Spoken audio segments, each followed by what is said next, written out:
तो brilliant knowledge के YouTube channel में मैं एजाज़ आपका बहुत बहुत स्वागत करता हूं, वेलकम करता हूं। आज की इस वीडियो में हम लोग ईदगाह कहानी के सभी प्रश्नों के उत्तर को यहां पे करेंगे। आप यहां पे देख सकते हैं ऊपर में प्रश्न अभ्यास लिखा हुआ है। देखिए, इस चैप्टर से जितने भी प्रश्न परीक्षा में पूछे जाते हैं उन्हीं प्रश्नों को इस वीडियो में करेंगे। तो आइए देख लेते हैं हमें कौन कौन से प्रश्नों को करना है। यहाँ पे है पार्ट से, उसके बाद ये 7 जो क्वेश्चन है ये पार्ट से है, यानी ईदगाह जो कहानी है उसी से ये 7 क्वेश्चन को पूछा गया है। यही क्वेश्चन परीक्षा में भी पूछे जाते हैं। इसके बाद जो क्वेश्चन है यहाँ पे वो है, यहाँ पे देखिए 8 नंबर में एक अनुच्छेद है यहाँ से यहाँ तक। इस अनुच्छेद को पढ़ के इसके नीचे जो प्रश्न है इनका हमें उत्तर देना होता है। तो इस अनुच्छेद को भी इस वीडियो में हम लोग करेंगे, क्योंकि 2 अनुच्छेद आपको परीक्षा में पूछे आते हैं। 2 अनुच्छेद से 20 नंबर होते हैं, तो काफ़ी नंबर है, इसलिए अनुच्छेद का प्रैक्टिस यहाँ पे कर लेंगे। उसके बाद देखिए कौन से प्रश्न है यहाँ पे आगे। देखिए यहाँ पे है पाठ से आगे। ये जो पाठ से आगे वाले प्रश्न होते हैं ये परीक्षा में नहीं पूछे जाते हैं, इसलिए हम लोग इस वीडियो में इस प्रकार के ये चारों प्रश्नों को नहीं करेंगे। इसके बाद व्याकरण के जो क्वेश्चन हैं यहाँ पे है व्याकरण के प्रश्न कि वाक्य में प्रयोग करें। नीचे में को से चो तक जो शब्द देख रहे हैं इनको हमें वाक्य में प्रयोग करना है, ये परीक्षा में पूछे जाते हैं, इसको भी हम इस वीडियो में करेंगे। उसके बाद है गतिविधि। गतिविधि आपको स्वयं करना है, इसको हम लोग इस वीडियो में नहीं करेंगे, यानी हम केवल उन्हीं प्रश्नों को करेंगे जो परीक्षा में पूछे जाते हैं। तो चलिए वीडियो में आगे बढ़ते हैं और सबसे पहले जो पाठ से प्रश्न है, पाठ से जो ये 7 प्रश्न है इनको करते हैं, उसके बाद इस अनुच्छेद को देखेंगे।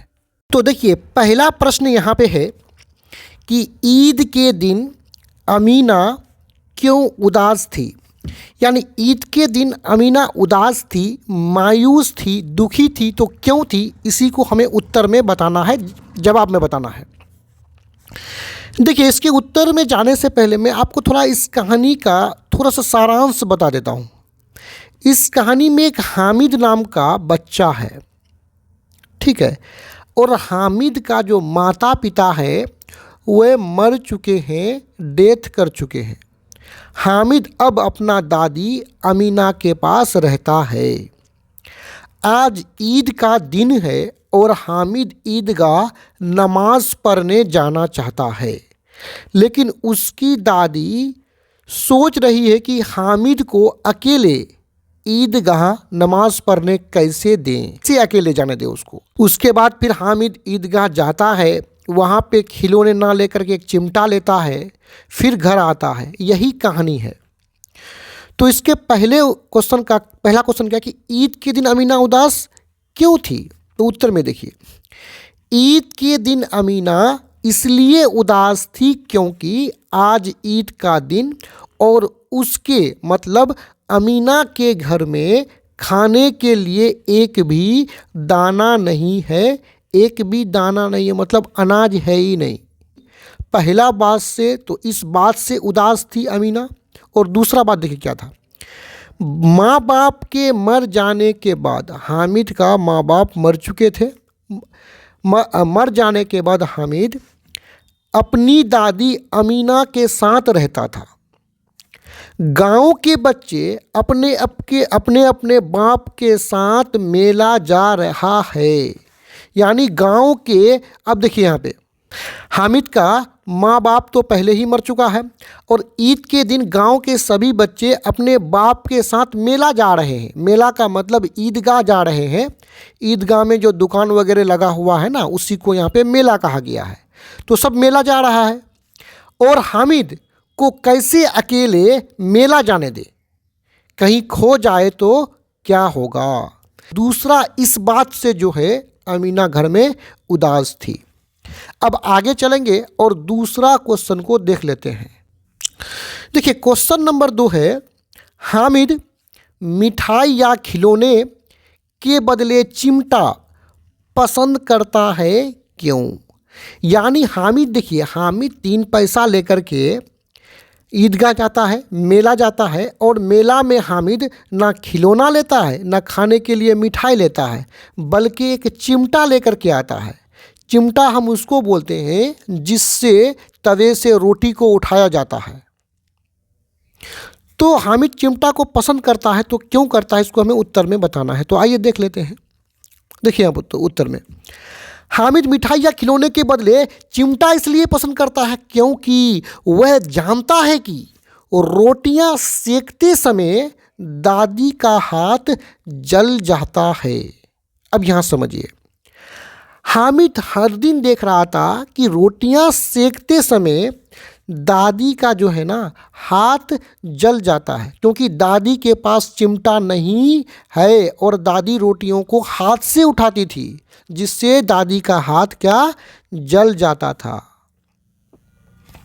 तो हामिद ने सोचा, यदि मैं मेले से चिमटा लेकर जाऊंगा तो दादी देखकर प्रसन्न होगी, मतलब दादी देखकर खुश होगी और दुआएं देगी। हामिद सोच रहा अगर हम चिमटा लेकर चले जाएंगे तो एक तो दादी प्रसन्न होगी, खुश होगी, साथ में मुझे दुआएं देगी, जबकि खिलौने तो कुछ ही देर में टूट फूट जाती है, इसे लेकर क्या फ़ायदा।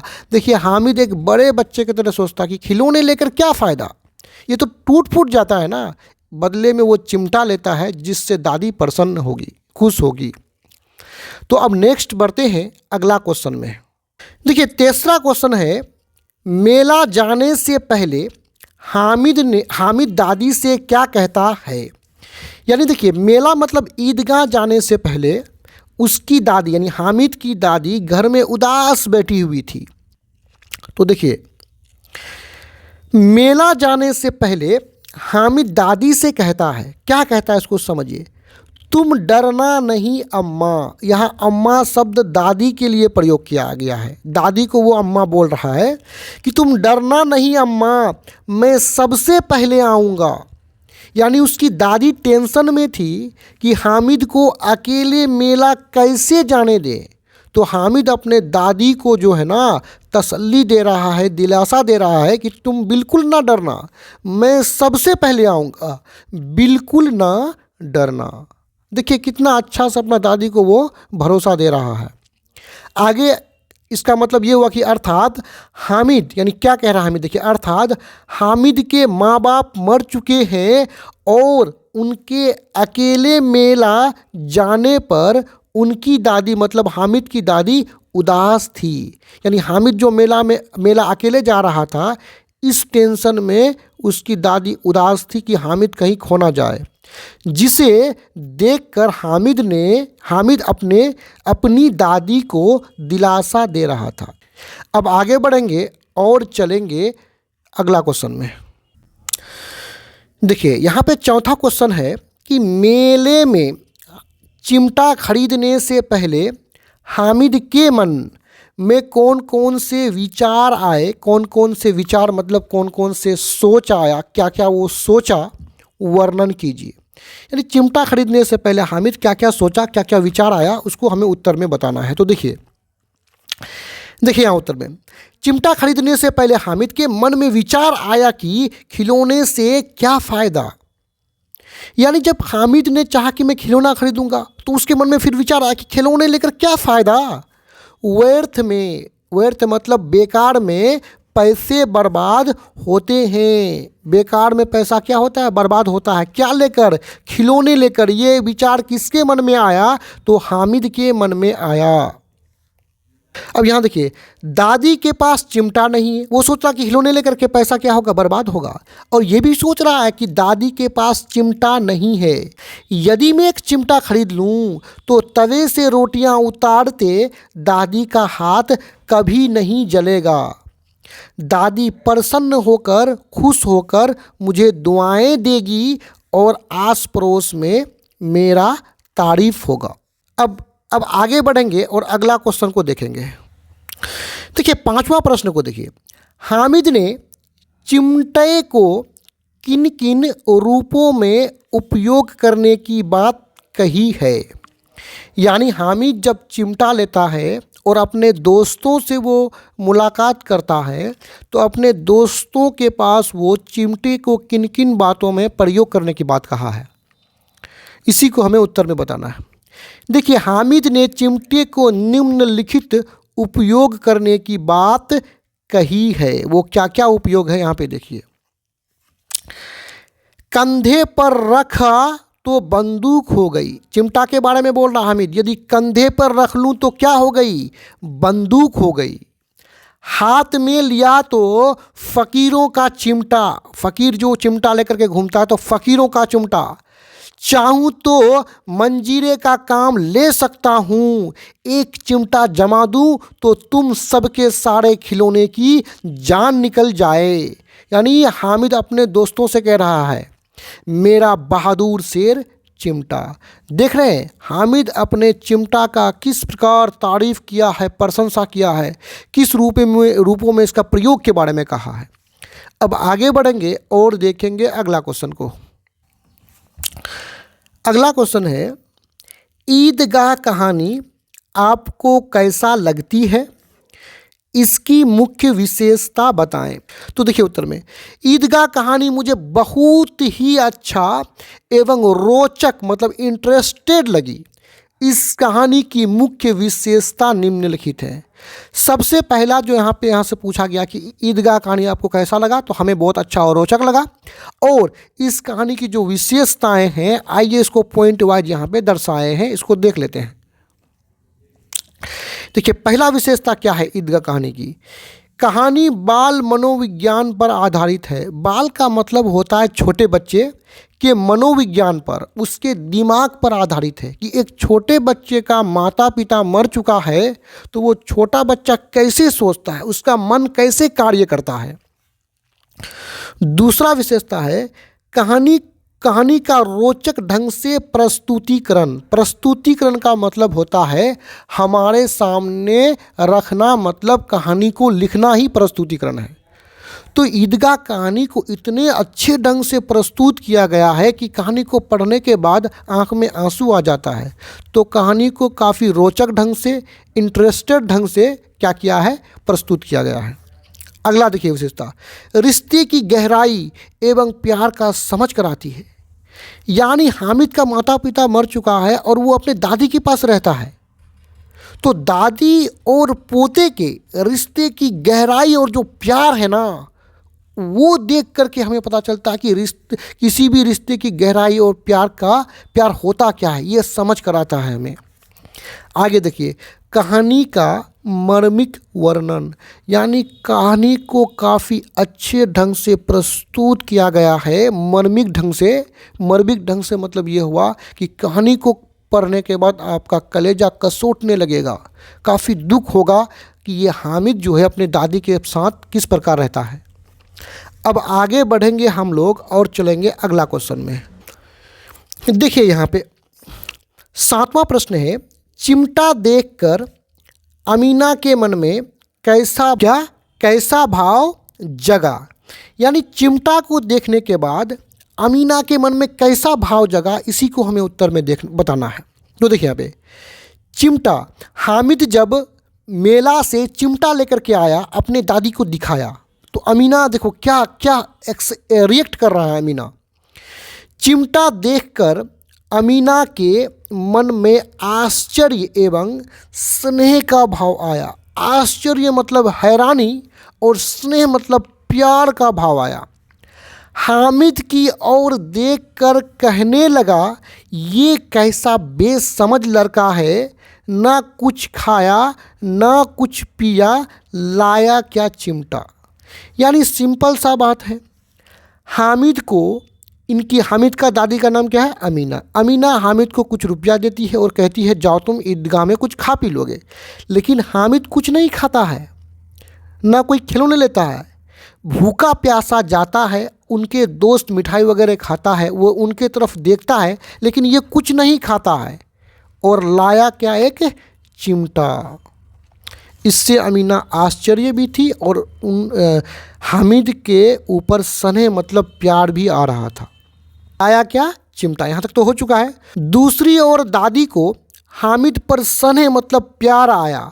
दादी सोचने लगी बच्चे में कितना त्याग, यानी हामिद जो है इस बच्चे में कितना त्याग, त्याग का मतलब क्या, छोड़ने की क्षमता, यानी वो खिलौने मिठाई को छोड़ दिया, कुछ नहीं खाया, कुछ नहीं पिया, मतलब त्याग किया। कितना त्याग, सद्भाव मतलब अच्छा भाव, अच्छा विचार, मन जिसका अच्छा हो उसको बोलेंगे सद्भाव। विवेक है, मतलब विवेक मतलब समझ है, यानी बच्चे में कितना त्याग, सद्भाव और विवेक मतलब समझ है। अब चलते हैं अगला क्वेश्चन में, और यहाँ पे अंतिम प्रश्न है, ईदगाह कहानी की प्रमुख विशेषताएं बताएं। देखिए एक बार ईदगाह कहानी की विशेषता को बता दिए हैं, उसी को यहाँ पे लिख दीजिएगा आप। देखिए ईदगाह कहानी की निम्नलिखित विशेषताएं हैं। पहला है कहानी बाल मनोविज्ञान पर आधारित है। दूसरा है कहानी को रोचक ढंग से प्रस्तुत किया गया है, लिखा गया है। और तीसरा है रिश्ते की गहराई एवं प्यार का समझ कराती है ईदगाह कहानी। और अंतिम है कहानी के कलाकारों एवं घटनाओं का मर्मिक वर्णन, यानी इस कहानी को काफ़ी मर्मिक ढंग से वर्णन किया गया है। तो यहाँ पे पाठ से संबंधित प्रश्न उत्तर समाप्त होते हैं। अब यहाँ पे देखिए पाठ से जो 7 प्रश्न हैं इसको सोल्व करने के बाद अब आइए 8वां नंबर में जो अनुच्छेद है, इस अनुच्छेद को हल करते हैं। देखिए अनुच्छेद में क्या कह रहा है, अनुच्छेद में कह रहा है कि अनुच्छेद को पढ़िए और नीचे जो प्रश्न दिए हुए हैं, यानी यहाँ से यहाँ तक अनुच्छेद है, इसके नीचे भी कुछ क्वेश्चन है। देखिए यहाँ पे आप देख रहे हो क्वेश्चन है और भी क्वेश्चन है, इन क्वेश्चनों का हमें उत्तर देना है। और ये उत्तर कहाँ मिलेगा, इस अनुच्छेद में, यहाँ से यहाँ तक के बीच में ही मिलेगा। तो चलिए अनुच्छेद को पढ़ के इनका उत्तर देना शुरू करते हैं हम लोग। देखिए पहला क्वेश्चन क्या है, पहला क्वेश्चन है नमाज खत्म होने के बाद लोग क्या कर रहे थे। तो आप अनुच्छेद में इसका उत्तर देखिए। देखिए यहाँ पे क्या है, नमाज खत्म हुई, लोग आपस में गले मिल रहे थे। तो इसका उत्तर में क्या लिख लेंगे, नमाज खत्म होने के बाद लोग आपस में गले मिल रहे थे। देखिए कोड नंबर का उत्तर हो जाएगा कि नमाज खत्म होने के बाद लोग आपस में गले मिल रहे थे। उसके बाद देखिए खो में है दुकानों में किस किस तरह के खिलौने थे। तो यहाँ पे स्पष्ट लिखा हुआ है, देखिए यहाँ पे तरह तरह के खिलौने हैं, सिपाही, गुजरिया, राजा और वकील, भिश्ती, धोबिन और साधु। तो यहाँ से यहाँ तक जवाब मिल रहा है, तो इसका उत्तर में लिख लेंगे। अब खो नंबर का उत्तर होगा दुकान में तरह तरह के खिलौने थे, जैसे सिपाही, गुजरिया, राजा और वकील, भिश्ती, धोबिन और साधु। अब आइए गो नंबर को देख लेते हैं। गो में कह रहा है वे खिलौने किस चीज़ के बने थे। तो यहाँ पे देखिए इस अनुच्छेद में यहाँ ये क्लियर हो रहा है। देखिए यहाँ पे देखिए हामिद के पास कुल 3 पैसे, इतने महंगे खिलौने वो कैसे ले, कहीं हाथ से छूट गया तो चूर चूर हो जाएगा। मिट्टी के थे खिलौने, तभी तो चूर चूर हो रहा है, चूर चूर होने का मतलब टूट रहा है। तो इसका आंसर में लिख लेंगे। अब देखिए गो नंबर का यहाँ उत्तर हो जाएगा वे सभी खिलौने मिट्टी के बने थे। अब देखिए घो में कि महमूद, मोहसिन और नूरे ने कौन कौन से खिलौने खरीदे। तो यहाँ पे देखिए स्पष्ट हो रहा है, महमूद सिपाही लेता है, मतलब महमूद सिपाही खरीदता है। उसके बाद यहाँ से यहाँ तक तो सिपाही का हुलिया को बताया गया है। उसके बाद मोहसिन को भिश्ती पसंद आया, मोहसिन क्या लेता है, क्या खरीदता है, भिश्ती। और आगे है नूरे को वकील से प्रेम है, वकील से प्रेम है मतलब प्यार है, तभी तो ये वकील लेगा। तो इसका उत्तर में लिख लेंगे घो नंबर का उत्तर होगा महमूद ने सिपाही, मोहसिन ने भिश्ती और नूरे ने वकील खिलौने को खरीदा। अब देखिए अगला क्वेश्चन। देखिए यहाँ पे अंगों में कि परिच्छेद में मतलब अनुच्छेद में है जो देखिए ऊपर में सिपाही, भिश्ती और वकील के हुलिये का वर्णन किया गया है, मतलब उसका हुलिया बताया गया है कि सिपाही कैसा होता है, भिश्ती कैसा होता है, वकील कैसा होता है। तो बोलता कि इसी प्रकार आप राजा और साधु के हुलिये का वर्णन कीजिए। मतलब अनुच्छेद में सिपाही, भिश्ती और वकील के हुलिये का वर्णन किया गया है, तो आप राजा और साधु के हुलिये का वर्णन कैसे कीजिएगा? तो इसका उत्तर में लिख लीजिएगा। देखिए अंगों का उत्तर होगा, देखिए किसी को राजा पसंद आया। अब हमें राजा का हुलिया बताना है, तो सिर पर मुकुट पहने, सिंहासन पर बैठे, सिंहासन यानी राजगद्दी पर बैठे हुए रहता है ना, और सिर पे उसका क्या होता है? मुकुट होता है। आगे देखिए साधु का हुलिया बताना है, किसी और को साधु पसंद आया।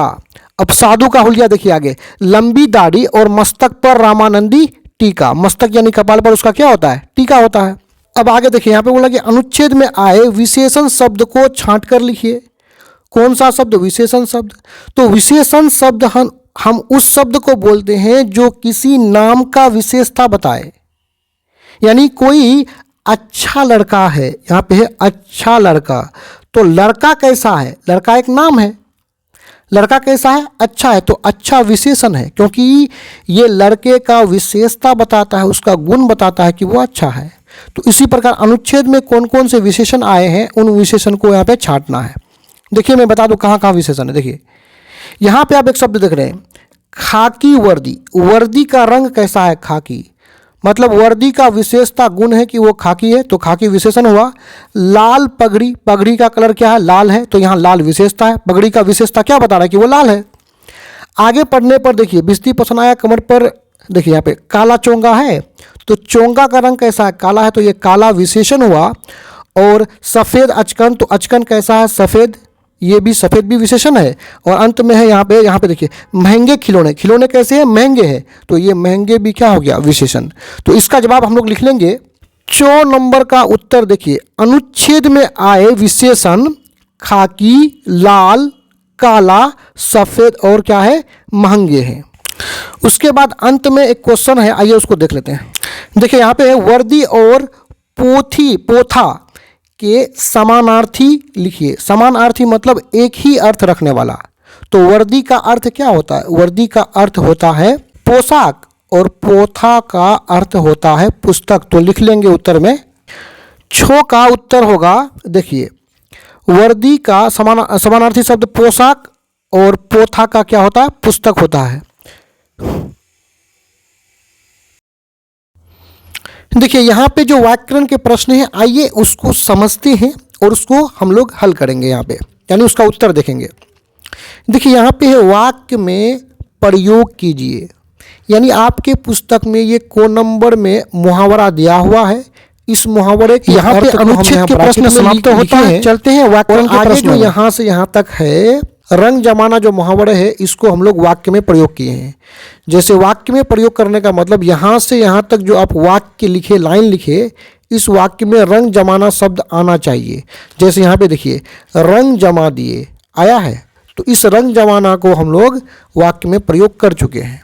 देखिए यहाँ पे हम यहाँ पे पूरे जो है मुहावरे को वाक्य में प्रयोग किए हैं, ठीक है। यहाँ वाक्य बनाए हैं, आप इससे कुछ अलग वाक्य भी बना सकते हैं, उसमें कोई दिक्कत नहीं। तो देखिए पहला को नंबर में है कि रंग जमाना, इस मुहावरे का अर्थ होता है प्रभाव डालना, इफेक्ट डालना, असर डालना। तो देखिए हामिद 3 पैसे के चिमटा से रंग जमा दिए। रंग जमा दिए मतलब अपना प्रभाव जमा दिया, अपना प्रभाव डाल दिया, यानी सब चिमटे से क्या हो गए? प्रभावित हो गए।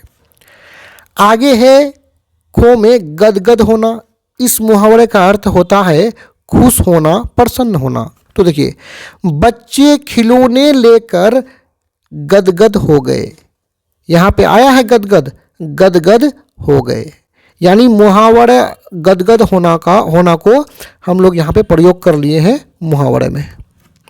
आगे देखिए, आगे गो में है कि भेंट चढ़ना मतलब मारा जाना। देखिए इसको वाक्य में प्रयोग करेंगे। यहाँ पे देखियो हामिद के पिता गत वर्ष मतलब पिछले वर्ष हैजा एक बीमारी है, हैजा का भेंट चढ़ गए, यानी भेंट चढ़ना यानी भेंट चढ़ गए, किसका? हैजा बीमारी से मर गया था।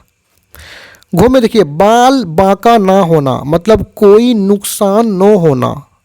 तो देखिए सभी खिलौने हामिद के चिमटा का बाल बांका नहीं कर सकता है, मतलब सभी खिलौने हामिद का जो चिमटा है उसका कुछ नुकसान नहीं कर सकता है।